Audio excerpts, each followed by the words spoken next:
नमस्कार बच्चों।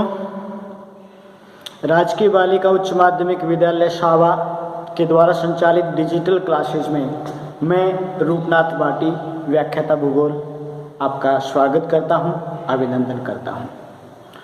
आज हम कक्षा 12 का भूगोल विषय का जो पहला लेसन है, मानव भूगोल प्रकृति एवं विषय क्षेत्र, इसके बारे में थोड़ा अध्ययन करेंगे। चूँकि हम भूगोल के विषय में अध्ययन कर रहे हैं तो सबसे पहले हमें ये जानना जरूरी होता है कि भूगोल है क्या, इसका ये नाम क्यों हुआ, इसका अर्थ क्या है। उसके बाद उसकी प्रकृति और उसके विषय क्षेत्र का हम अध्ययन करेंगे। सबसे पहले यदि बात की जाए मानव भूगोल या भूगोल क्या है, तो भूगोल जो शब्द है हिंदी का, ये अंग्रेजी भाषा के जियोग्राफी शब्द का हिंदी रूपांतरण है। क्या शब्द है? अंग्रेजी में इसे जियोग्राफी कहा जाता है। अब ये जो जियोग्राफी शब्द है, ये मूलतः अंग्रेजी भाषा का शब्द नहीं है। इसको हमने या अंग्रेजी भाषा में इसको यूनानी भाषा से लिया गया है। यूनानी को ग्रीक के नाम से भी जाना जाता है, यानी हिंदी में जिसे हम भूगोल कहते हैं, अंग्रेजी में इसको ज्योग्राफी शब्द के नाम से जाना जाता है। अंग्रेजी में ये जो ज्योग्राफी शब्द है, ये ग्रीक या यूनानी भाषा के जियोग्राफिया शब्द से उत्पन्न हुआ है। क्या नाम है? यूनानी भाषा का जियोग्राफिया शब्द। अब आपको यहाँ ये भी याद रखना चाहिए, क्योंकि सबसे पहले यदि बोर्ड परीक्षा की बात की जाए, इस लेसन से बोर्ड परीक्षा में 1 अंक का क्वेश्चन आने वाला है। तो इसलिए इस लेसन से आपको डिस्क्रिप्टिव क्वेश्चन तैयार करने की आवश्यकता नहीं है। केवल 1 नंबर वाला, जिनमें 1 शब्द का उत्तर हो या 1 वाक्य में उत्तर देना हो या अधिकतम 2 वाक्य में उत्तर देना हो, इतना बड़ा क्वेश्चन आएगा। तो यहाँ आपसे ये पूछा जा सकता है कि ये जो जियोग्राफिया शब्द है, इस जियोग्राफिया शब्द का सबसे पहले यूज़ किसने किया था, इस्तेमाल किसने किया था। तो यहाँ आपको बता दूं, यूनान के विद्वान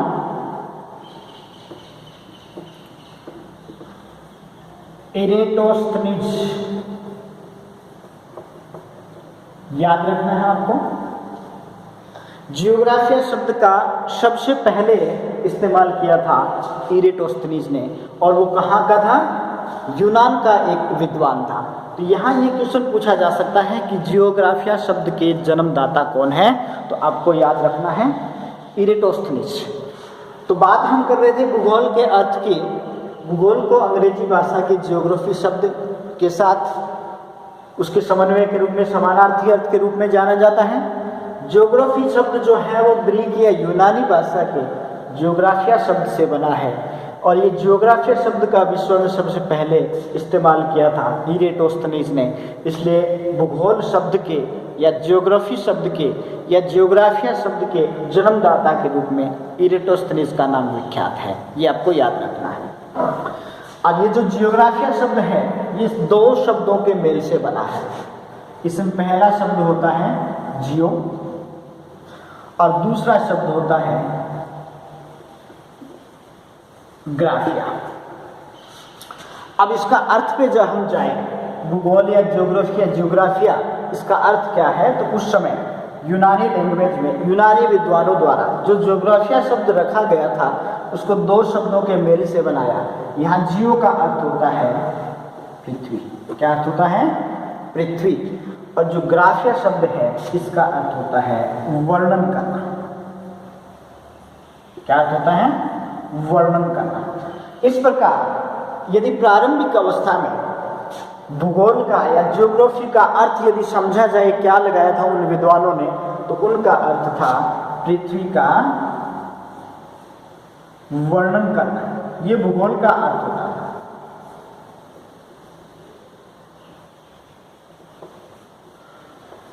तो यदि हम दोबारा इन बातों को दोहराएं, सबसे पहले इरेटोस्थनीज ने एक शब्द दिया था ज्योग्राफिया, जो 2 शब्दों के मेल से बना था। जिनका यदि शाब्दिक अर्थ निकाला जाए तो अर्थ था पृथ्वी का वर्णन करना। अब इस यूनानी भाषा के इस शब्द को अंग्रेजी की डिक्शनरी में जब शामिल किया गया तो इसका नाम रखा गया ज्योग्राफी, और ज्योग्राफी को हिंदी में कहा जाता है भूगोल।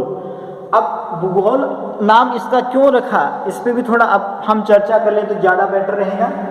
उस समय में यूनानी और लैटिन जो विद्वान थे वो 19वीं शताब्दी में पृथ्वी को तस्त्रीनुमा या चपटा मानते थे। पृथ्वी की आकृति कैसे मानते थे, समतल या तस्त्रीनुमा मानते थे, जबकि भारत के अधिकांश विद्वान पृथ्वी को गोलाकार मानते थे। कैसा आकार मानते थे, गोलाकार। यानी भू का अर्थ क्या होता है, पृथ्वी, और गोल का अर्थ क्या होता है, जो वृत्ताकार होता है या जो गोलाकार होता है। इसलिए भारत में ज्योग्राफी का जो समानार्थी हिंदी शब्द लिया गया वो लिया गया था भूगोल। ये सबसे पहले ये जानना जरूरी था हमारे लिए कि ये भूगोल शब्द क्यों पड़ा, किन किन शब्दों के मेल से बना। यहाँ से आपको बोर्ड परीक्षा में ये क्वेश्चन पूछा भी जा सकता है, 1 नंबर का क्वेश्चन आ सकता है। अब यदि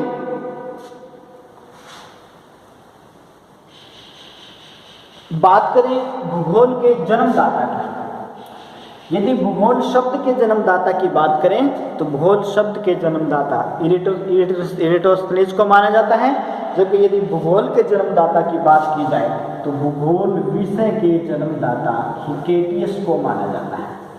किसको माना जाता है, हिक्केटियस। यहाँ ये भी 1 नंबर का क्वेश्चन आपसे पूछा जा सकता है।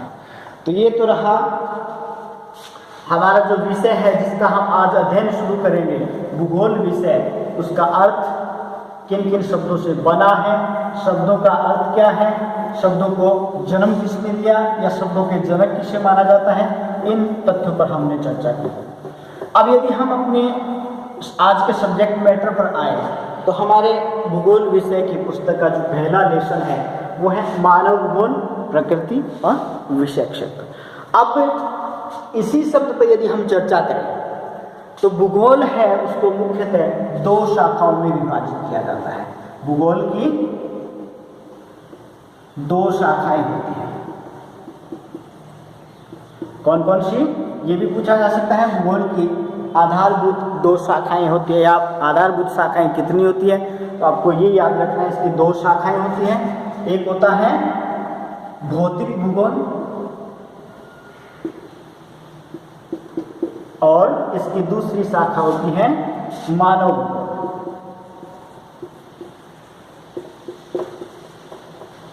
तो भूगोल की 2 आधारभूत शाखाएं कौन कौन सी है, इस प्रकार भी 1 नंबर का क्वेश्चन पूछा जा सकता है। भौतिक भूगोल और मानव भूगोल, ये भूगोल की मुख्यतः 2 शाखाएं होती है।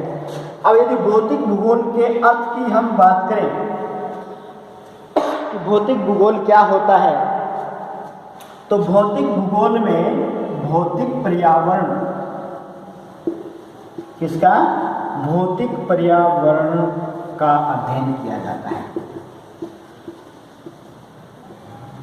यानी भौतिक भूगोल में भौतिक पर्यावरण का अध्ययन किया जाता है। यानी जो हमारे चारों तरफ नजर आता है, जो प्राकृतिक चीजें हैं, जिनमें हमारा धरातल है, हमारी वनस्पति है, हमारा आसपास की जलवायु है, तापमान है, वर्षा, हवाएं, ये जो भौतिक चीजें हैं, इन भौतिक पर्यावरण का अध्ययन किस शाखा में किया जाता है, भौतिक भूगोल में। अब 12वीं क्लास की जो अपनी भूगोल है वो यहीं से शुरू होती है, मानव भूगोल का हमें अध्ययन करना होता है। तो भौतिक भूगोल जो है उसका अध्ययन हमने 11वीं क्लास में बड़े विस्तार से किया है। महाद्वीपों का निर्माण, महाद्वीपीय विस्थापन, प्लेट विवर्तनिक सिद्धांत, हवाओं का चलना, मानसून का बनना, विभिन्न स्थल रूपों का या स्थल आकृतियों का निर्माण होना, ये सारी भौतिक चीजें हम 11वीं क्लास में पढ़कर आए हैं। 12वीं क्लास में हमें पढ़ना है मानव भूगोल के बारे में। तो भूगोल की जो मुख्य 2 शाखाएं होती हैं उनमें एक भौतिक भूगोल होता है और दूसरी मानव भूगोल होता है। मानव भूगोल के अंतर्गत यानी भौतिक भूगोल में तो अध्ययन किया जाता है भौतिक पर्यावरण का, और मानव भूगोल में भौतिक पर्यावरण एवं सांस्कृतिक पर्यावरण। भौतिक पर्यावरण एवं सांस्कृतिक पर्यावरण के बीच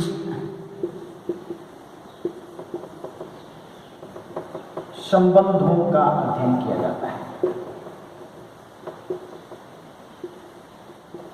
ये छोटी छोटी इनका अर्थ है। भौतिक भूगोल और सांस्कृतिक भूगोल का अर्थ हमें याद रखना है।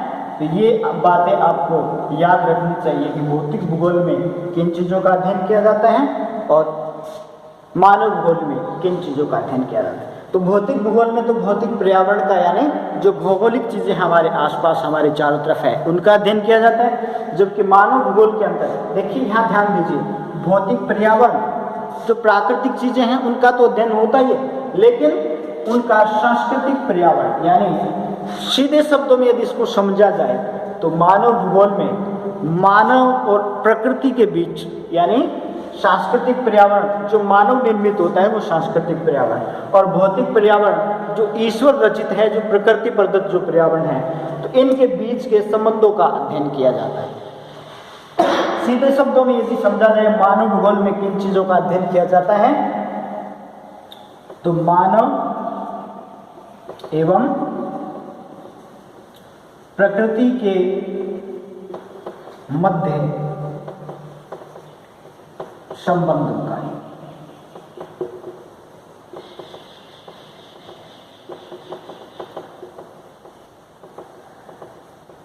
ये है मानव भूगोल। 12वीं क्लास में पूरा हम इन्हीं शाखा के या इसी प्रकार का अध्ययन करेंगे जहाँ मानव और प्रकृति के बीच संबंधों से उत्पन्न होने वाले परिणामों का, एक दूसरे पर पड़ने वाले प्रभाव का, इन सारी चीज़ों का मानव भूगोल में अध्ययन करेंगे। तो भौतिक भूगोल और मानव भूगोल की मुख्यतः 2 शाखाएं होती हैं। भौतिक भूगोल के अंतर्गत पर्यावरण अध्ययन भौतिक पर्यावरण का अध्ययन किया जाता है, जबकि मानव भूगोल के अंतर्गत भौतिक पर्यावरण और सांस्कृतिक पर्यावरण, इन दोनों के बीच के अंतर संबंधों का, एक दूसरे की क्रिया प्रतिक्रिया का, एक दूसरे के व्यवहार और प्रभाव का अध्ययन किया जाता है। अगर आप चाहो तो यहाँ इस वीडियो को पॉज करके ये अपने नोटबुक में लिख भी सकते हो। तो ये हमें अभी तक हमने पढ़ा भूगोल का अर्थ क्या है। भूगोल की मुख्यतः 2 शाखाएं, भौतिक भूगोल और मानव भूगोल। कक्षा 12 में जो हमें भूगोल का जिस कंटेंट का, जिस विषय वस्तु का अध्ययन करना है वो मानव भूगोल से संबंधित है, और इसका पहला लेसन जो है मानव भूगोल, प्रकृति एवं विषय क्षेत्र। अब अपने यदि टेक्स्ट बुक की 12वीं क्लास की जो किताब है हमारी, उसमें मानव भूगोल प्रकृति अध्ययन जो पहला लेसन दिया गया है, इसको यदि हम विस्तार से पढ़ेंगे तो सबसे पहले मानव भूगोल। अब ये भौतिक भूगोल तो होता ही था, भूगोल एक मूल विषय था, उसमें भौतिक भूगोल और मानव भूगोल में इसको विभाजित किया। अब ये मानव भूगोल, इस मानव भूगोल का जन्म कब हुआ, यहाँ से 1 नंबर का क्वेश्चन पूछा जा सकता है आपसे। तो भौतिक मानव भूगोल का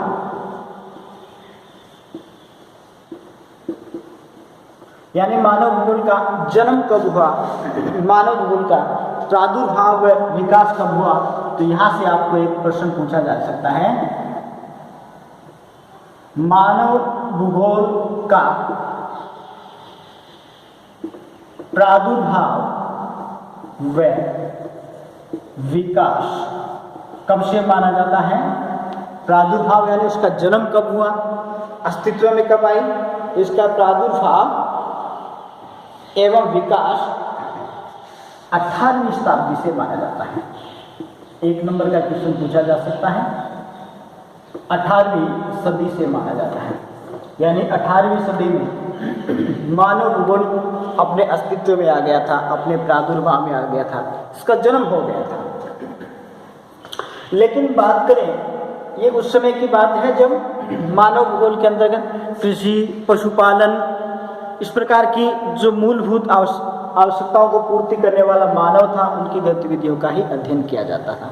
लेकिन बात यदि करें आधुनिक मानव भूगोल की, जिसका हमें प्रकृति विषय क्षेत्र में यदि हम अध्ययन करेंगे, तो ये आधुनिक मानव भूगोल में इसका अध्ययन विवरण मिलता है हमें। आधुनिक मानव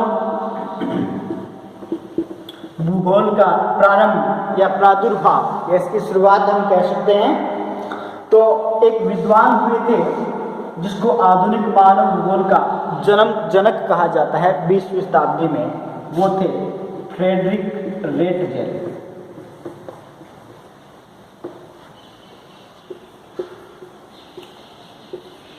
बहुत इंपॉर्टेंट क्वेश्चन यहाँ से बन सकता है, आधुनिक मानव भूगोल का जनक किसे माना जाता है? तो आधुनिक मानव भूगोल के जनक कौन है? Frederick Ratzel. ये जर्मन विद्वान थे, यानी जर्मनी के निवासी थे, भूगोलवेत्ता थे, जिसको आधुनिक मानव भूगोल का जनक कहा जाता है। और उसने 18वीं सदी से जो मानव भूगोल चली आ रही थी, इसको नए आयामों में प्रस्तुत किया, इसलिए इसको आधुनिक मानव भूगोल का जनक कहा जाता है। जर्मन विद्वान थे ये। इन्होंने एक प्यारी सी पुस्तक लिखी थी जिसका नाम है एंथ्रोपो